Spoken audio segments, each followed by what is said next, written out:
What's up, Counterflow? Walang energy. One more. What's up, Counterflow? Hello po! Kanino ba kasi yun? Kinapit ko lang kanina eh. But, would like to welcome again Gab and Genesis and Elle. Am I right? Si Elle, can you please stand up? Second time niya. Yeah. Para lang ma-recognize ng congregation. Wanna introduce yourself here? Well, anyway, let's go to our message for this morning. We have a very special program today, or service today, because today is our Friends Day. Okay, so welcome to Friends Day. Thank you so much. Okay, so before we go on to our topic, no? So question yan, ano? Kasi most of the time, pag mga young people daw in your generation, boring daw kapag spoon feed. It's good, you know, when you throw questions. So, magigising daw yung mga isipan ninyo. So, before we start, okay, can you tell the person next to you, I'm so blessed you're here. Okay? O, to the person sa right at saka sa may back, pakisabi, I love you. With the love of the Lord. Kayo naman, no? Masyadong with the love of the Lord. Sabihin mo ulit, I love you with the love of the Lord.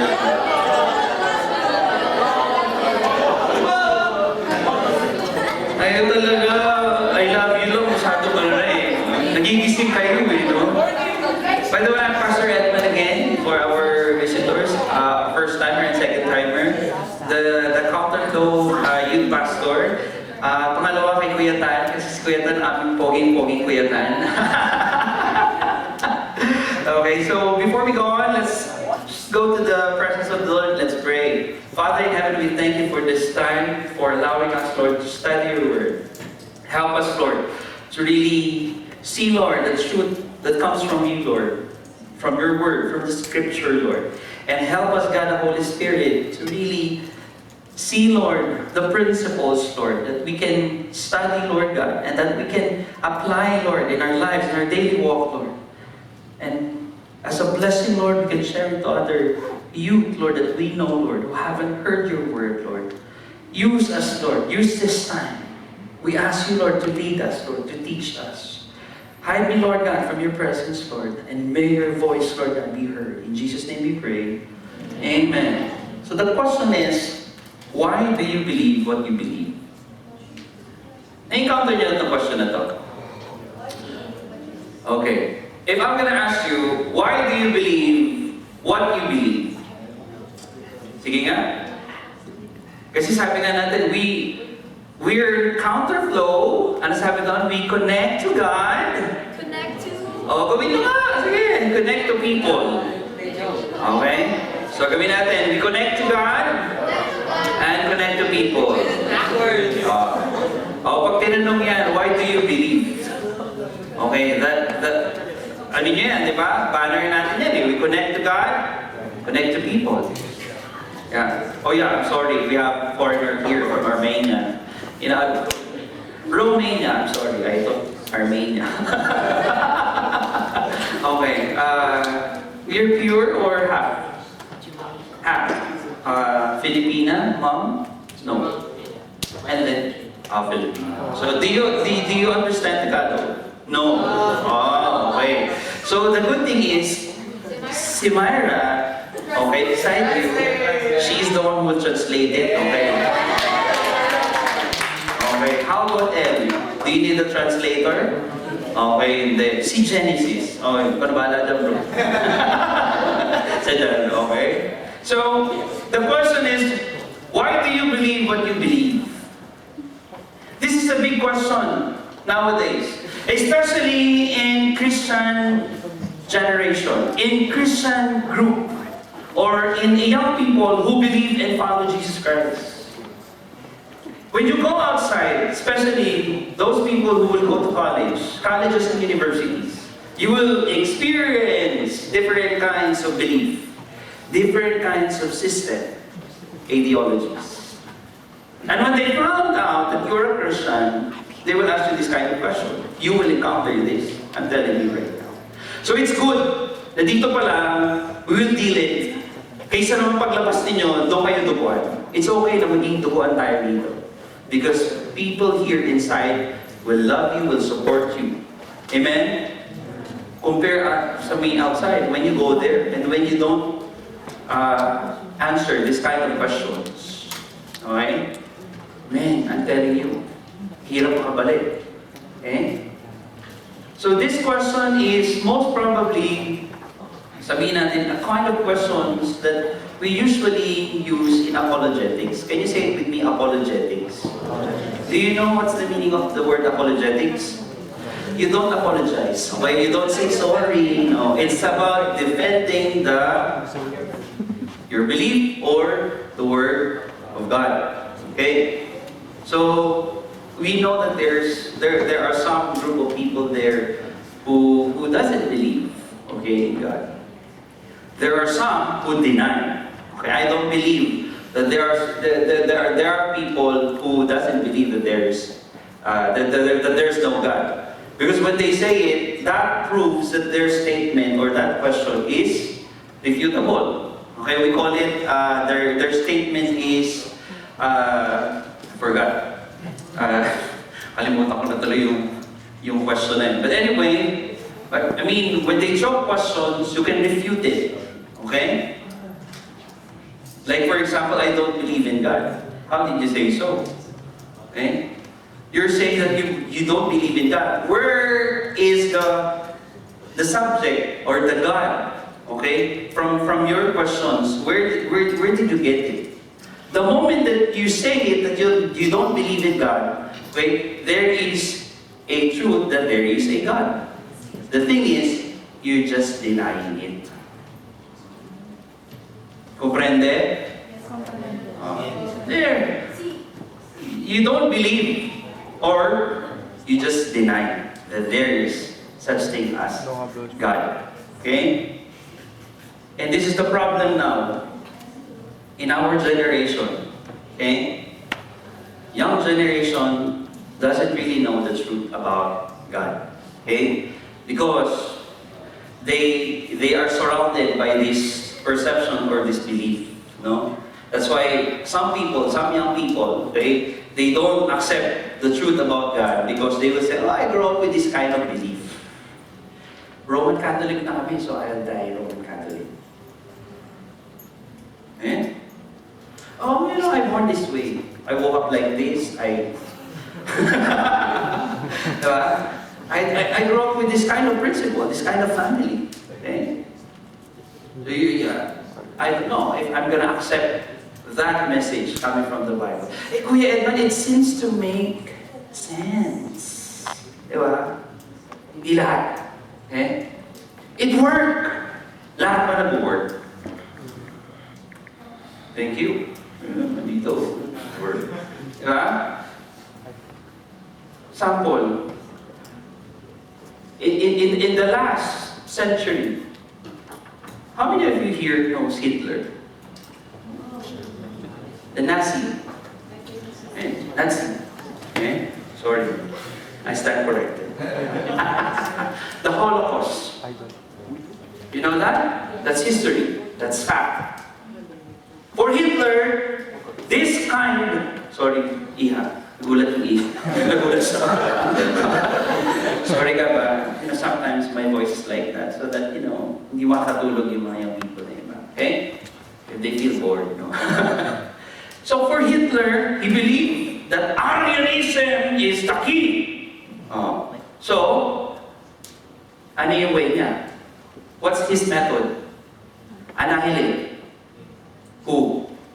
The entire Jewish. Okay? And that's not only Jews. There are some who are not Jewish during that time. They died.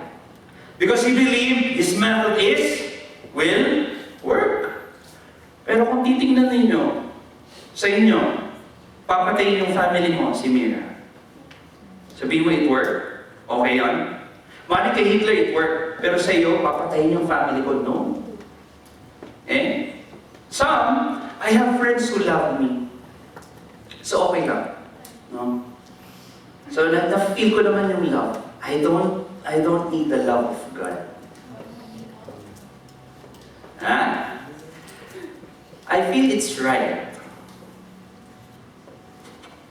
But the sad thing is, feelings can deceive you. Diba? Crush ko. Pogi. He's handsome. Okay. Pogi is handsome. Okay. Or maganda is beautiful. Diba? I'm translating. You do your work, huh? Diba? Parang it feels right, Pas. Parang siya na yung God's best ko. How old are you again? Oh? Gab? Huh? Agulan, you know? Kasi parang it feels right. Diba? Pero nag-aaral ka pa lang. Don't believe in your feelings or your emotion because it can deceive you. Now, the million-dollar question is, daming questions ni Pastor eh. Ito lang pala eh, no? Is Jesus really God? Since we're talking about why you believe what you believe, is Jesus really God? Answer me. Is Jesus really God? Yes. Prove to me, Kuya. There. That's it. This is what I want. This is what we want here. That's why we have this topic. Kasi when you go outside and if people will throw this kind of question and if you don't answer or if you're not able to answer this one, I'm telling you, you miss the opportunity to put a seed of doubt or faith in them. Do you agree? Do you understand? Kasi they are cultic. They are cults. Okay? Who doesn't believe to Jesus Christ, and they are very brave, okay? To really prove that there is no such thing as God. But how about us? We have the truth, we have the Word of God. Eh pero kasi Pastor, pag sinabi nila, I don't believe in the Bible, how do you prove that Jesus is really God without using your Bible? Can you prove that Jesus is really God without using the Bible? Is there a way to prove that Jesus is God? Is there a way, guys? How many of you here, meron pastor? How many of you here believe that we can prove that Jesus deity or Jesus is God using historical criticism? Raise your hand. History can prove that Jesus is God. Okay? Historical criticism. History, go to the history. You know, we're here in the Middle East. Okay? People here believe about Abraham. Oh, when you go to your Bible, si Abraham ba nandiyan dyan? Yes! They believe that he is the father of all nations.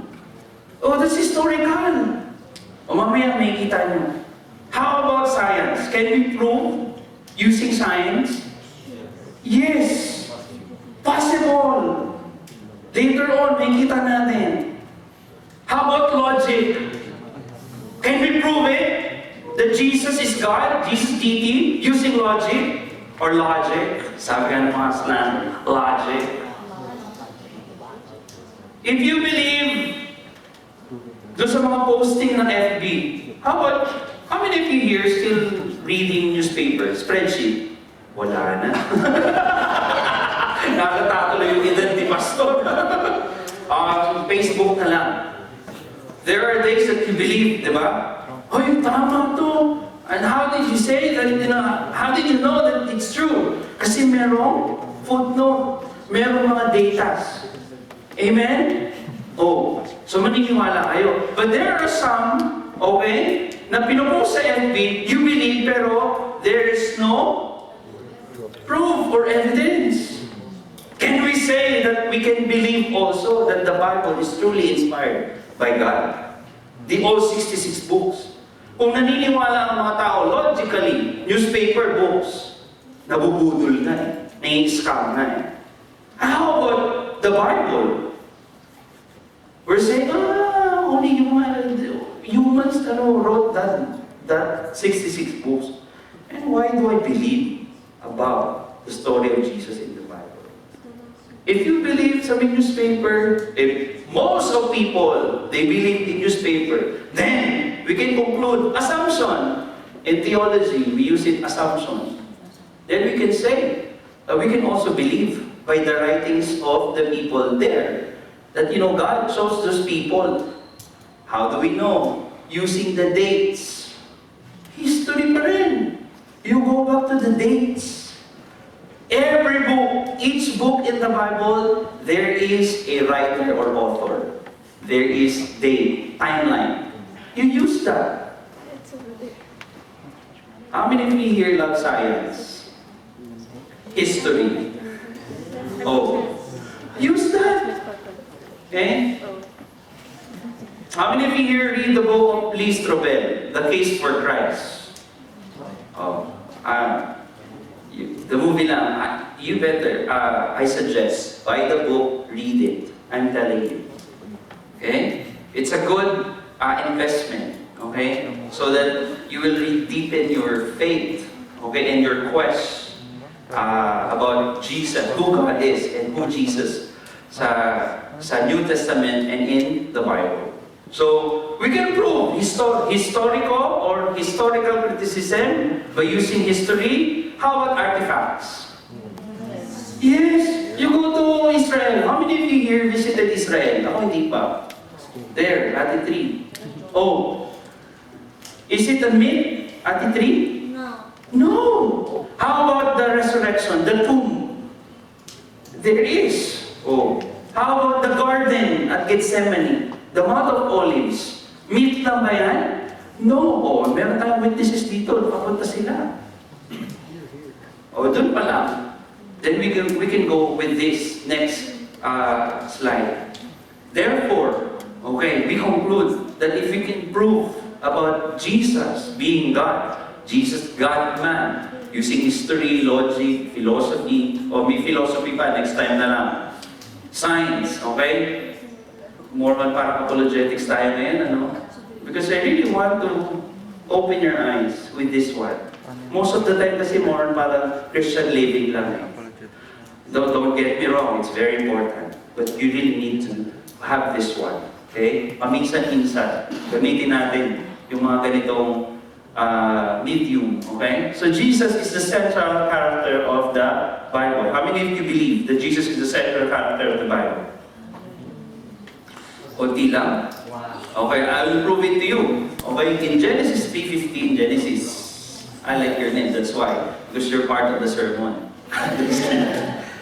In Genesis 3:15, can we read it all together? 1, 2, 3, go! I will put enmity between you and the woman, between our offspring and our offspring. You shall bruise your head, and you shall bruise his heel. Okay, saan si Jesus dyan?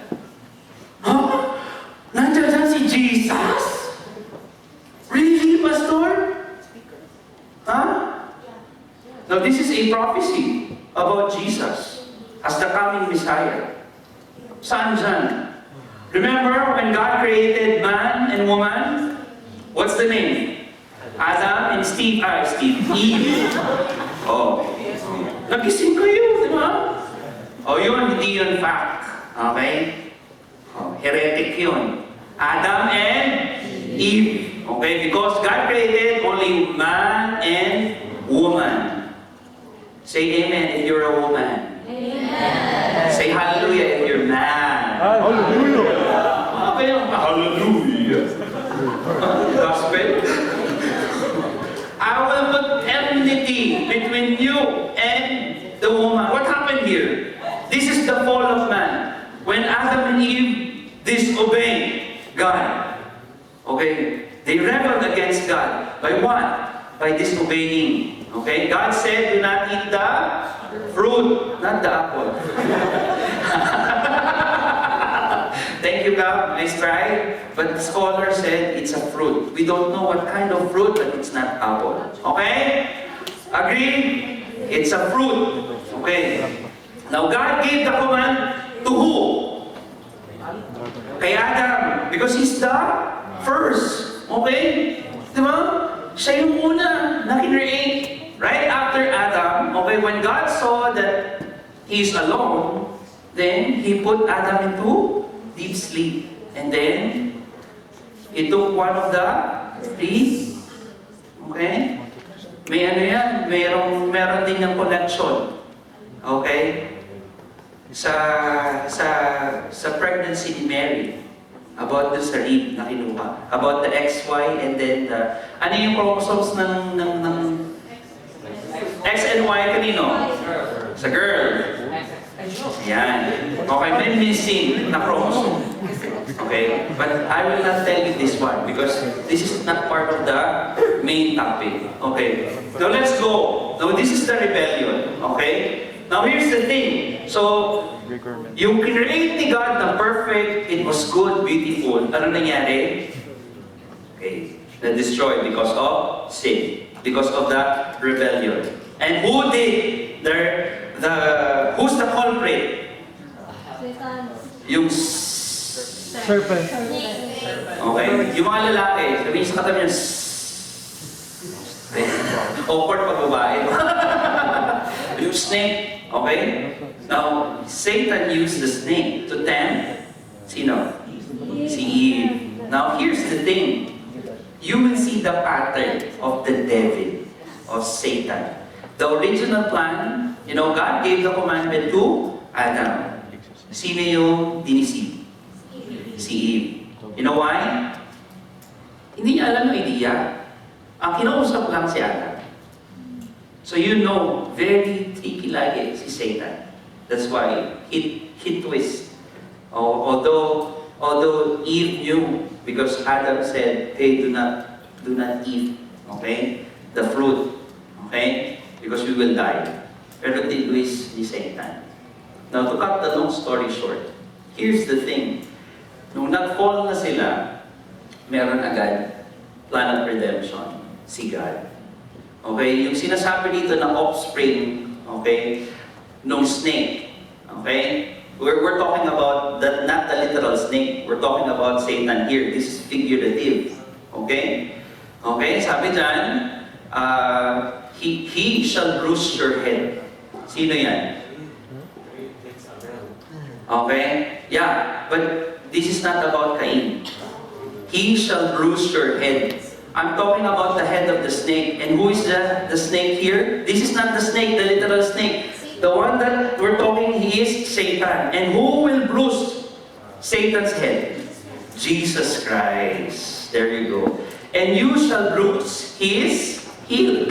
Okay? During the time na how many of you here watch the Passion of the Christ?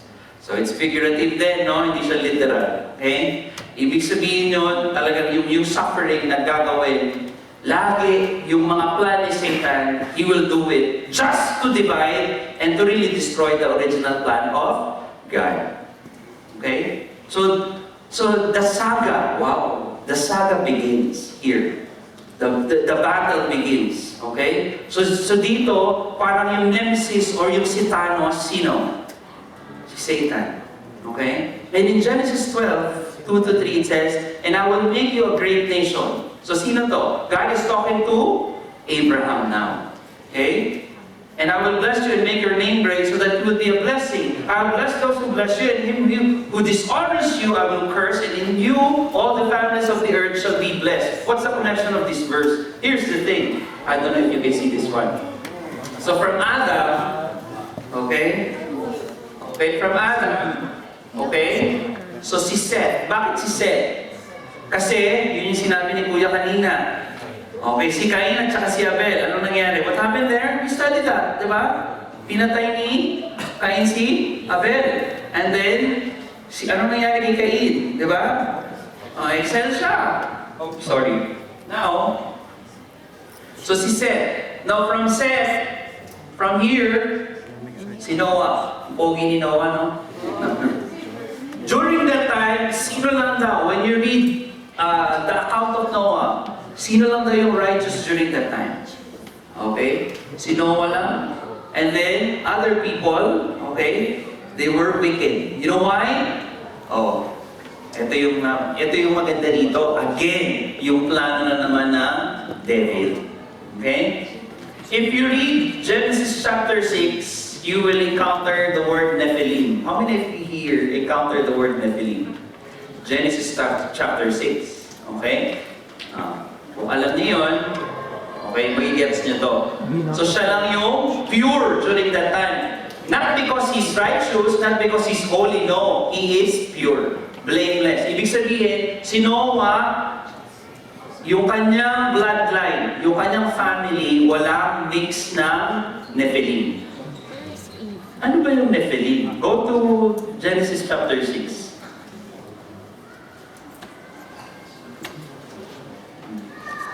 So hindi nagdala ng Bible, mamaya tender hands pa, Pedro. Just kidding.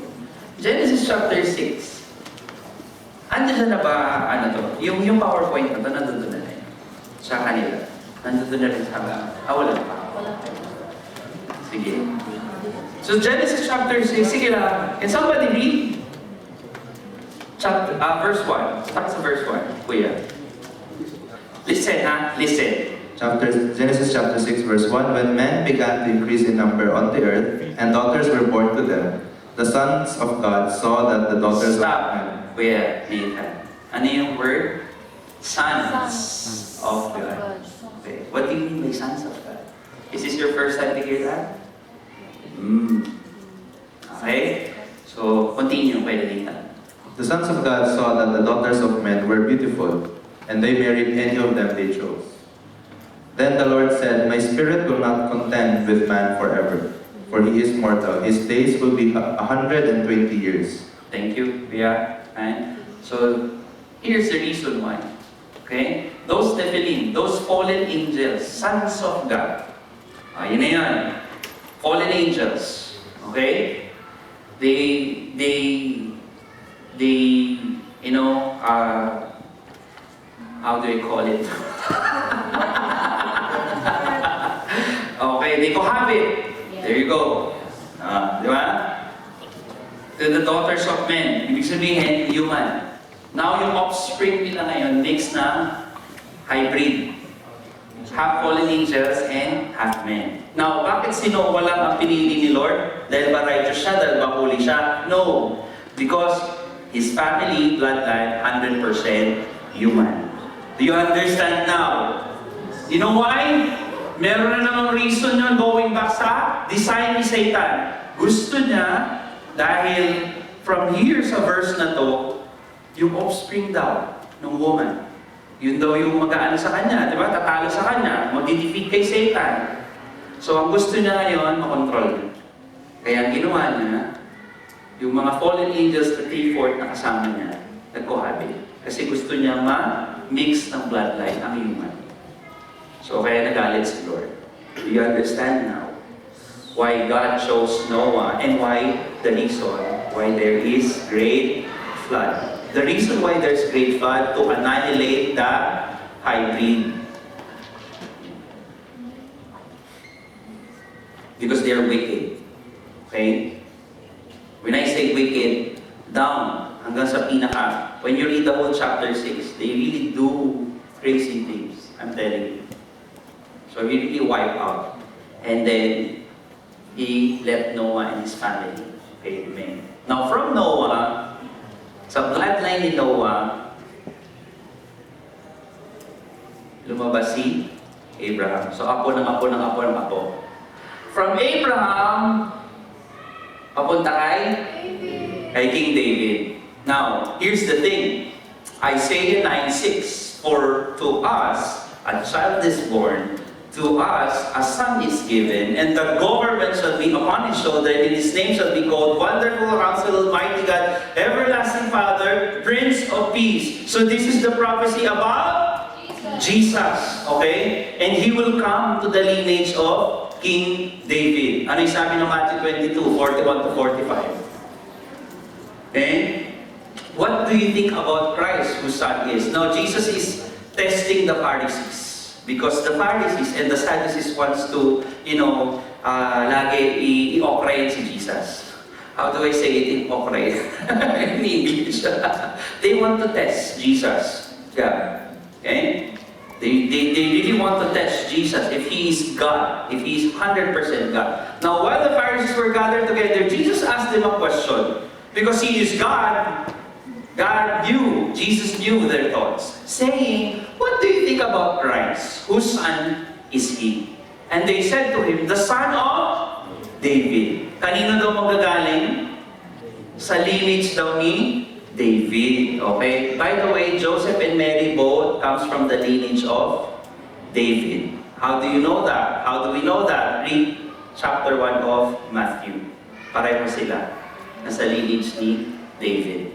Now, let's go. Continues on verse 43. He said to them, "How is it then that David in the Spirit calls Him Lord, saying, the Lord said to my Lord, sit at my right hand until I put your enemies under your feet. If then David calls Him Lord, how is He His son?" Diba? Makes sense. Bakit sasabihin niya yung anak niya Lord? Anak niya yun eh. Diba? Makes sense, guys? Now, this is the prophecy of Jesus. Now, from John 20:31, this is the purpose why Apostle John, the beloved, wrote the Gospel of John. But these are written so that you may believe that Jesus is Christ, the Son of God, and that by believing you may have life. Other translation, eternal life. How many of you here wants to have eternal life? Now you know. Hiningal ako. Hirap kong tumatawa. Ang dami kasing blessing eh. Now here's the thing. If in the Old Testament there is in the beginning, in Genesis chapter 1, in the Gospel of John, merong another account ng in the beginning. Now, doon sa may creation, sa may Genesis, if God is talking about creation, about His beautiful creation, here, He's talking about the beautiful plan of God, how He will redeem the whole world from eternal damnation. Are you with me, guys? Now here, it says, in the beginning was the Word. Who is the Word? Jesus. Okay? John 14:6, it says, I am the truth, I am the way, the truth, and the life. Okay? Now here, Word, okay, you translate it in Greek, okay, it means Jesus. He is the Word. He is the Word in Genesis chapter 1. That when God the Father said, let us create man in our own image. So who is the Word? Si Jesus during that time. Who is commanding to the creation? Si God the Father. And who is the surrounding forces? Not the forces like may the force be with you. No, it is the Spirit. That's not napakasabihin, our pastor, he's talking about may the force be with you. No. This is not the force that, we watch from the Star Wars. This is the Spirit of God, the Holy Spirit. So the Trinity, the Triune God, they are active in Genesis chapter 1. Now here's the thing. In John chapter 1, the Word become one. Okay? In the beginning was the Word. It means Jesus was from the beginning. Andito na siya. Okay? Wala siyang beginning actually. And the Word was with God. That's why in the creation, in Genesis chapter 1 verse 27, let us make. Let us. Plural. Okay? And the Word was God. Now, you try to replace the word Jesus. In the beginning was? And Jesus was with God. And Jesus, okay. Now verse 2, He was in the beginning with God. All things were made through Him, and without Him was not anything made that was made. In Him was life, and the life is the light of men. The light shines in the darkness, and the darkness has not overcome it. Now, after all these informations, guys, Pastor, how will this change my life? I have 5, guys. 5 reasons. One is that there is a decision to make today. Okay? Because in Romans 3:23 and Romans 6:23 it says, "For all have sinned and fall short." Thank you, Kuya. And what's the punishment of our sin? Death. What kind of death? Eternal separation from the presence of God. Good thing. Right now, we have the Holy Spirit. And Jesus Christ is praying for us. He is our mediator there. So there's a decision to make. Second, guys, I'm telling you, there is forgiveness. If Satan is saying that you are a loser, you are a sinner, you will go to hell, don't listen to that voice. Ephesians 1:7, that God forgave us. He used His body. He used His blood to pay the ransom in order for us to be redeemed. You know what the Tagalog of the word redeem? Tinubos. How many of you here knows the word tubos? Okay, when you go to the saklaan, tutubusin mo, di ba? Let's say for example, I don't have money but I have gold. I go to the pawn shop. Ayan. Okay? Cebuana lulit. So, for the meantime, no, doon yung gold ko, bibigyan ako ng money. So, if I want to get it, I should have payment para maibalik sa akin. So, that's to boss. Jesus is our redemption. I mean, He's the one who redeemed us. He paid the price by dying on the cross. There is hope. Tell the person next to you, there's hope. Okay? And there is purpose. Hindi yung hope na pangalan ng kapitbahay niyo, sabi ni Kuya Tan, ha? Si Jesus ang hope natin. Okay? John 14:6 and Colossians 1:13-14. Basahin niyo lang sa bahay. Okay? Take picture of this one, read it. There is a purpose. What is our purpose, guys? What is your purpose? To glorify God, yes. But at the same time, you need to do something while glorifying God. Hindi lang ikaw dapat, Genesis, ang mag-glorify kay God. Dapat, nag-share ka. Kaya nandiyan yung John 15, verse 8, at saka Matthew 28. Ano yung Matthew 28, 18-20? Go, yes, go and make disciples of all nations. Are you sharing Jesus Christ? O, kailangan yun. That's our purpose. We glorify God, we worship God in spirit and in truth. Kanina, turn it up. Sabi ko sa kay Ate Abby, ganyan ba talaga mag-worship ang mga counterflow? Turn it up. Dapat pag si Lord, turn it up. Talon, di ba? Parang si Genesis lang yata, energetic. Parang kami lang kanina, tumatalon.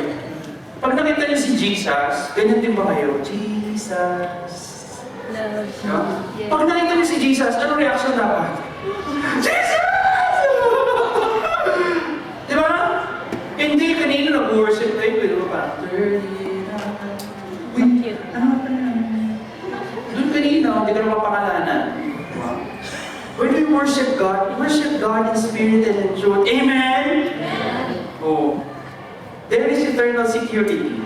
Ephesians 2:18, 1 John 5:11, 13. Now knowing this, all of these things, would you like to place your faith in Jesus to save you?